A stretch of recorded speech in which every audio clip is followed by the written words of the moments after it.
Good evening, Stonegate audience. How is everyone doing tonight? Here it is, January the 20th, 2019.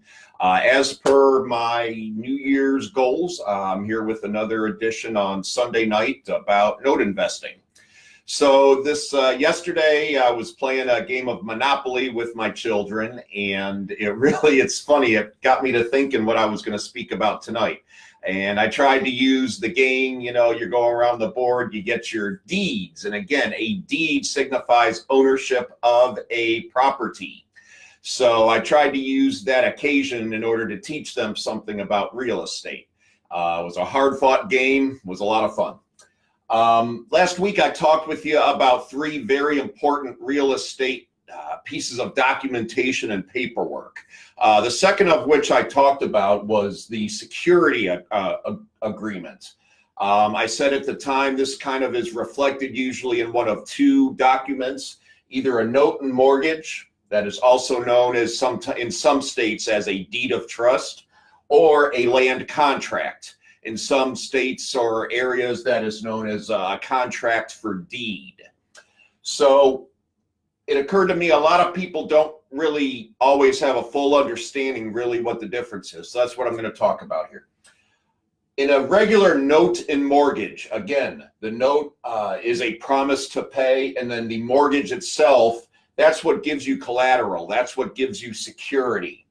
So if I am the borrower and I buy a house with a note and mortgage, what is important is that the borrower gets the deed, okay? The borrower actually owns the house. The borrower has full legal title to the house. That includes all the ownership rights. It includes the house itself. It includes the mineral rights in the ground below it. It also actually includes the air from your property all the way up toward the sky. Those rights can sometimes be subdivided and sold off and that type of thing. But if you have the deed, if you have a warranty deed, you have full legal title to that house, to that property. So the old saying is possession is 9/10 of the law. And you want to remember that because in case of a default,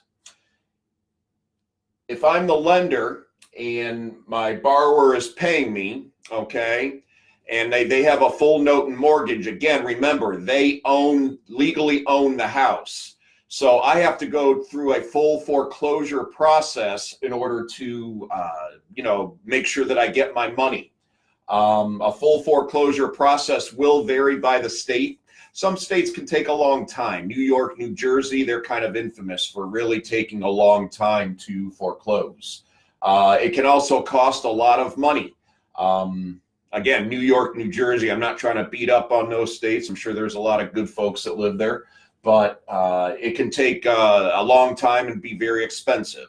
That's not all states, though. Texas, I believe, is one of the fastest states in the country. Sometimes it can be as little as a month. But in general, a foreclosure will take you longer, okay? A land contract, on the other hand, okay? If a lender buys a house on a land contract, if the borrower buys a house on a land contract, the lender maintains the deed.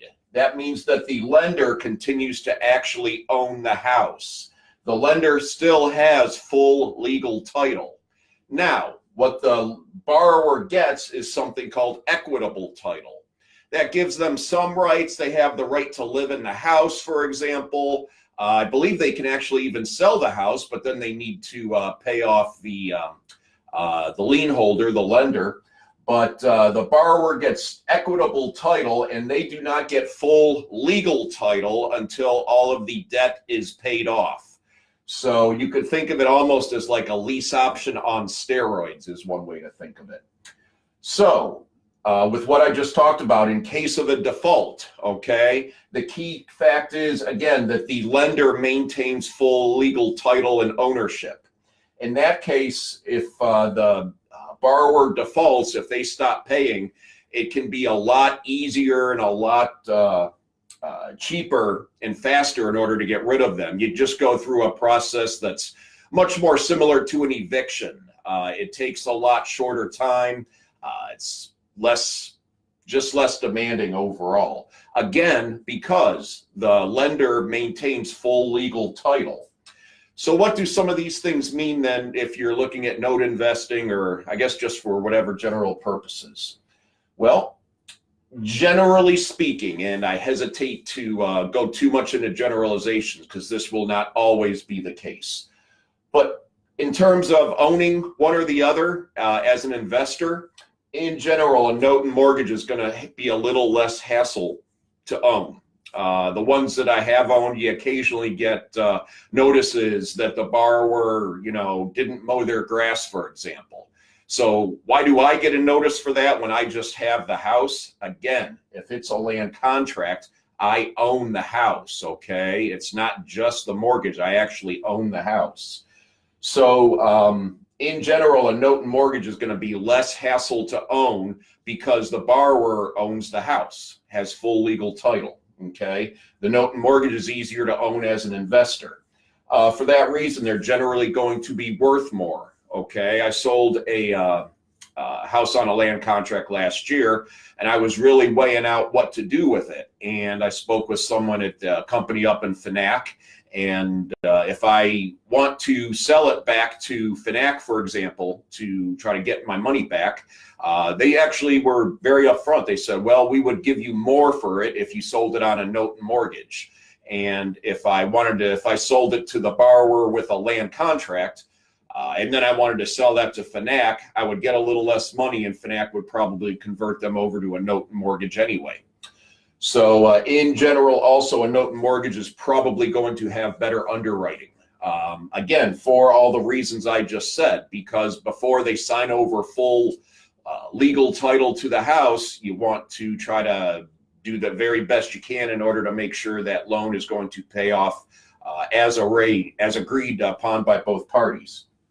So again, generally speaking then, a land contract is going to be the opposite. A land contract is likely to be a little bit more hassle to own.